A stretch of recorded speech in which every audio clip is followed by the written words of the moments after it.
ಮಾಜಿ ರಾಷ್ಟ್ರಪತಿ ಡಾಕ್ಟರ್ ರಾಧಾಕೃಷ್ಣನ್ ಇವರು ನೆಲೆಸಿದ್ದಂಥ ಒಂದು ಬಂಗಲೆ, ಆ ಬಂಗಲೆಯ ಒಂದು ಭಾಗ ಕುಸಿದಿದೆ. ಅಲ್ಲಿ ಕುಸಿದಿದ್ರೂ ಕೂಡ ಯಾರು ಕೇಳೋರಿಲ್ಲದಂತಾಗಿದೆ. ಮೈಸೂರು ಜಿಲ್ಲೆಯ ಸರಸ್ವತಿಪುರಂನಲ್ಲಿರುವಂತಹ ಸರ್ಕಾರಿ ಮುದ್ರಣಾಲಯದ ಮುಂದೆ ಇರುವಂತ ಒಂದು ಕಟ್ಟಡ ಅದು ಕುಸಿಯೋ ಹಂತಕ್ಕೆ ಈಗ ತಲುಪಿದೆ.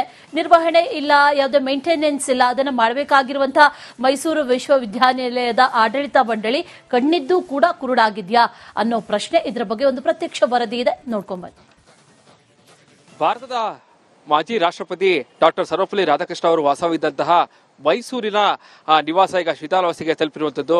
ಬಹಳ ಪ್ರಮುಖವಾಗಿ ಮೈಸೂರು ವಿಶ್ವವಿದ್ಯಾಲಯ ಇದನ್ನ ಕಾಲಕ್ಕೆ ನಿರ್ವಹಣೆ ಮಾಡಬೇಕಾಗಿತ್ತು. ಆದ್ರೆ ಈ ನಿರ್ವಹಣೆ ಮಾಡದ ಹಿನ್ನೆಲೆಯಲ್ಲಿ ಈ ಒಂದು ಕಟ್ಟಡ ಸಂಪೂರ್ಣವಾಗಿ ಈಗ ಶಿಥಿಲಾವಸ್ಥೆಗೆ ತಲುಪಿರುವಂತದ್ದು.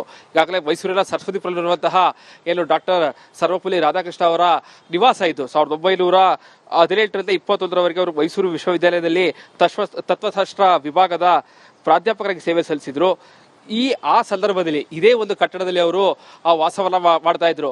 ಈಗಾಗಲೇ ಏನು ಕಾಲಕ್ಕೆ ಮೈಸೂರು ವಿಶ್ವವಿದ್ಯಾನಿಲಯ ಈ ಒಂದು ಕಟ್ಟಡವನ್ನ ನಿರ್ವಹಣೆ ಮಾಡಬೇಕಾಗಿತ್ತು.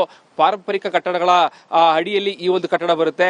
ಸೊ ಹೀಗಾಗಿ ಈ ಒಂದು ಕಟ್ಟಡದ ಮೇಲ್ಭಾಗದಲ್ಲಿರುವಂತಹ ಒಂದು ಭಾಗ ಏನಿದೆ ಸಂಪೂರ್ಣವಾಗಿ ಒಂದು ಭಾಗ ಇಟ್ಟಿಗೆಗಳಿರ್ಬೋದು, ಜೊತೆಗೆ ಮೇಲೆ ಇದ್ದಂತಹ ಗೋಪುರಗಳಿರ್ಬೋದು, ಎಲ್ಲವೂ ಕೂಡ ಕುಸಿದು ಬಿದ್ದಿರುವಂತದ್ದು.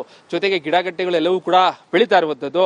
ಈಗಾಗಲೇ ಈ ಒಂದು ಕಟ್ಟಡವನ್ನ ಸುಮಾರು 10 ವರ್ಷಗಳ ಹಿಂದೆ ಅವರ ಅನುಯಾಯಿಗಳಾಗಿದ್ದಂತಹ PS ಶಿಕ್ಷಣ ಸಂಸ್ಥೆ ಸಂಸ್ಥಾಪಕರಾದಂತಹ ಪ್ರೊಫೆಸರ್ ಎಂ ಆರ್ ದೊರೆಸ್ವಾಮಿ ಅವರು ಸುಮಾರು 72 ಲಕ್ಷ ದುಡ್ಡನ್ನ ಖರ್ಚು ಮಾಡಿ ಈ ಒಂದು ಕಟ್ಟಡವನ್ನ ನಿರ್ವಹಣೆ ಮಾಡಿದ್ರು. ಅವತ್ತಿನಿಂದ ಇವತ್ತಿನವರೆಗೆ ಕಾಲಕ್ಕೆ ಮೈಸೂರು ವಿಶ್ವವಿದ್ಯಾನಿಲಯ ಇದನ್ನ ನಿರ್ವಹಣೆ ಮಾಡ್ಕೊಂಡು ಬಂದಿದ್ರೆ ಈ ರೀತಿಯಾದಂತಹ ಪರಿಸ್ಥಿತಿ ಬರ್ತಾ ಇರಲಿಲ್ಲ. ಮೈಸೂರಲ್ಲಿ ಬಹುತೇಕ ಪಾರಂಪರಿಕ ಕಟ್ಟಡಗಳು ಒಂದಷ್ಟು ಶಿಥಿಲಾವಸ್ಥೆಗೆ ತಲುಪ್ತಾ ಇದೆ. ಯಾಕಂದ್ರೆ ಈಗಾಗಲೇ ಮಳೆಗಾಲ ಕೂಡ ಆರಂಭ ಆಗ್ತಾ ಇದೆ.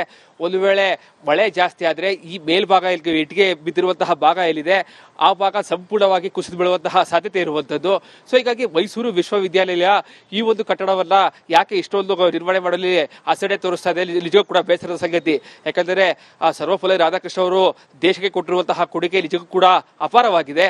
ಸೊ ಹೀಗಾಗಿ ಅವರು ವಾಸವಿದ್ದಂತಹ ಈ ಒಂದು ಕಟ್ಟಡ ಮೈಸೂರು ವಿಶ್ವವಿದ್ಯಾಲಯದಲ್ಲಿ ಅವರು ತತ್ವಶಾಸ್ತ್ರದ ವಿಭಾಗದಲ್ಲಿ ಏನೋ ಪ್ರಾಧ್ಯಾಪಕರ ಕೆಲಸವನ್ನ ಮಾಡಿದ್ರು. ಆ ಒಂದು ಸಂದರ್ಭದಲ್ಲಿ ಇದೇ ಒಂದು ಕಟ್ಟಡದಲ್ಲಿ ಅವರು ವಾಸವನ್ನ ಮಾಡ್ತಾ ಇದ್ರು. ಮೈಸೂರು ಮಹಾರಾಜರು ಕಟ್ಟಿಸಿಕೊಡುವಂತಹ ಕಟ್ಟಡ ಇದು.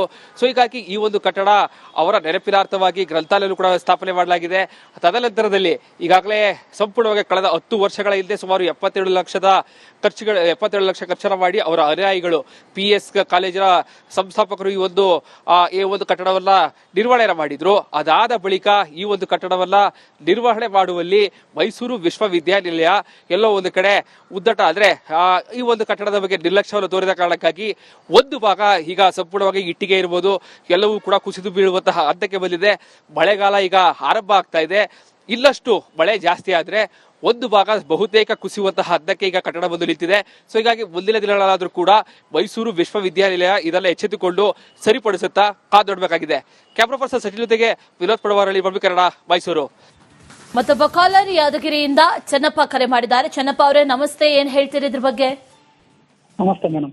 ನಮಸ್ತೆ ಮೇಡಮ್, ಇದು ಲಾಸ್ಟ್ ಟೈಮ್ ಒಂದು ಕಾಂಪೌಂಡ್ ಗೋಡೆ ಕುಸಿತು 7 ಜನರು ಸತ್ತೋದ್ರು.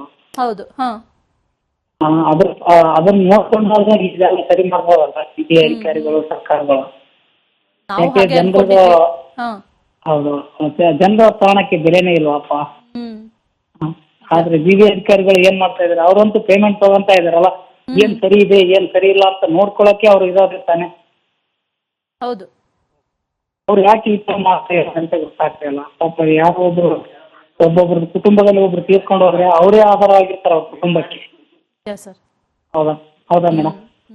ಇಂಥದೆಲ್ಲ ಅವರೆಲ್ಲ ಆಫೀಸರ್ಸ್ಗಳೆಲ್ಲ ಮಾಡ್ಕೊಂಡು ಇಲ್ಲಿ ಏನ್ ಪ್ರಾಬ್ಲಮ್ ಇದೆ ಅಂತ ನೋಡಿ ಇಂಥವೆಲ್ಲ ಮಾಡಿದ್ರೆ ಎಲ್ಲ ಒಂದು ಪ್ಲೇ ಇರುತ್ತೆ. ಆಮೇಲೆ ಇದೆಲ್ಲ ಬಿದ್ದು ಹೋಗಿ ಒಬ್ರು ಯಾರೋ ಅದ್ರಲ್ಲಿ ತೀರ್ಕೊಂಡ್ರೆ ಅವ್ರ ಕುಟುಂಬ ನಡೆಸೋರು ಯಾರು? ಸರ್ಕಾರಕ್ಕಾಗತ್ತಾ? ಆಗಲ್ಲ. ಆದಷ್ಟು ದಯವಿಟ್ಟು ನಾವು ಹೇಳೋದಂದ್ರೆ ಇಂಥವೆಲ್ಲ ಪ್ರಾಬ್ಲಮ್ ಆಗ್ಲಾರ್ದಂಗೆ ನೋಡ್ಕೊಂಡು ಹೋದ್ರೆ ಸಾಕಲ್ಲ. ಹೌದು ಮೇಡಮ್, ಮತ್ತೇನಿಲ್ಲ. ಧನ್ಯವಾದ ಚೆನ್ನಪ್ಪ ಅವರೇ, ರಿಪಬ್ಲಿಕ್ ಕನ್ನಡದ ಜೊತೆ ನಿಮ್ಮ ಅಭಿಪ್ರಾಯವನ್ನ ಹಂಚಿಕೊಂಡಿದ್ದಕ್ಕೆ.